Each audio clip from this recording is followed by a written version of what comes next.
We live in an era of performance. Every social interaction feels like a stage where we are pressured to project competence, status, and power. We fear being seen as weak, or worse, being seen as a fool. But what if our greatest fear is actually our most potent hidden weapon? Today we are diving into a concept that sits at the intersection of 19th century literature and modern strategic psychology, the psychology of the holy fool. By examining Fyodor Dostoyevsky's masterpiece, The Idiot, we will uncover why being underestimated isn't a social failure, but a strategic masterstroke. We're going to explore how being misunderstood allows you to bypass the ego-driven defenses of others, granting you a level of influence that the loudest person in the room could never achieve. Welcome to MindHush. Defining the holy fool. To understand the power of being underestimated, we must first understand the archetype of the holy fool, or Yurodovy. In Russian tradition, these were individuals who gave up worldly status to live as social outcasts.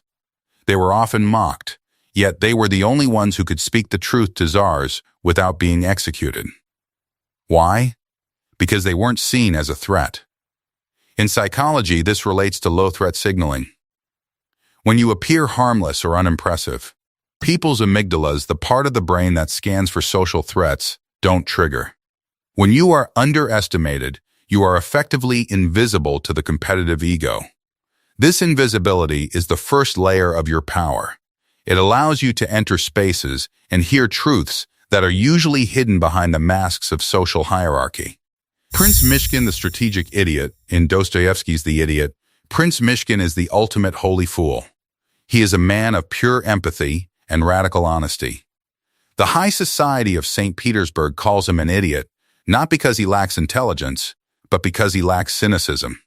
Think about the people in your own life. We often equate smart with guarded or manipulative.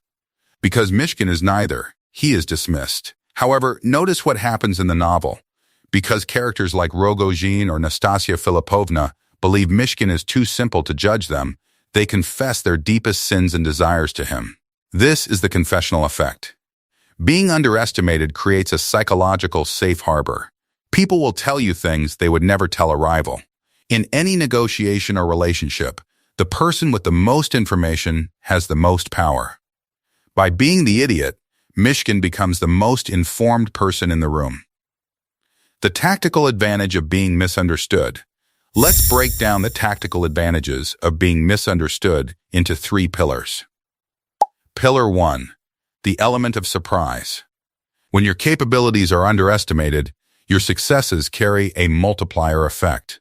A small victory from a perceived loser is more impactful than a huge victory from a perceived winner, because it disrupts the expectations of your rivals. Pillar 2. Freedom from expectations. When you are at the top, you are a slave to your reputation. You must act a certain way to maintain it. The fool has no reputation to protect.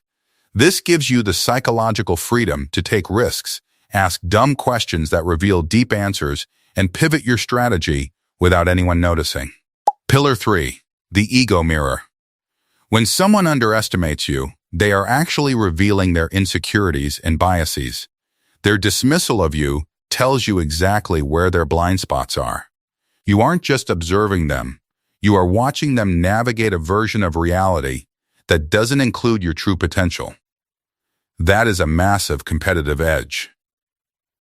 Psychological complexity and moral clarity. There is a deep psychological complexity in choosing to be underestimated.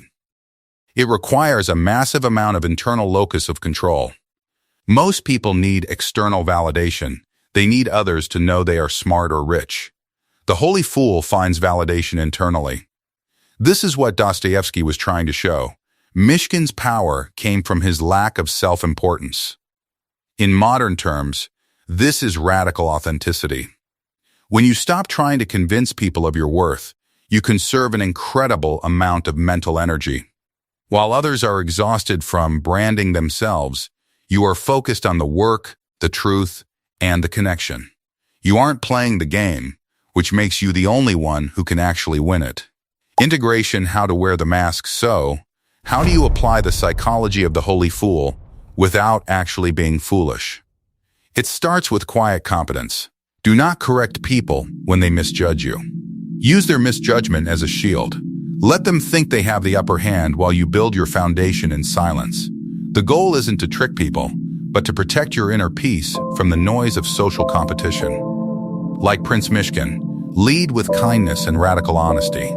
Let the world call it simplicity if they want, because eventually, the idiot is the only one left standing when the towers of ego inevitably fall. Don't be afraid to be underestimated. It is the quietest path to the greatest power. Thank you for watching this deep dive into the mind of Dostoyevsky and the power of the misunderstood. If you enjoyed this journey, subscribe to MindHush. Stay quiet, stay deep.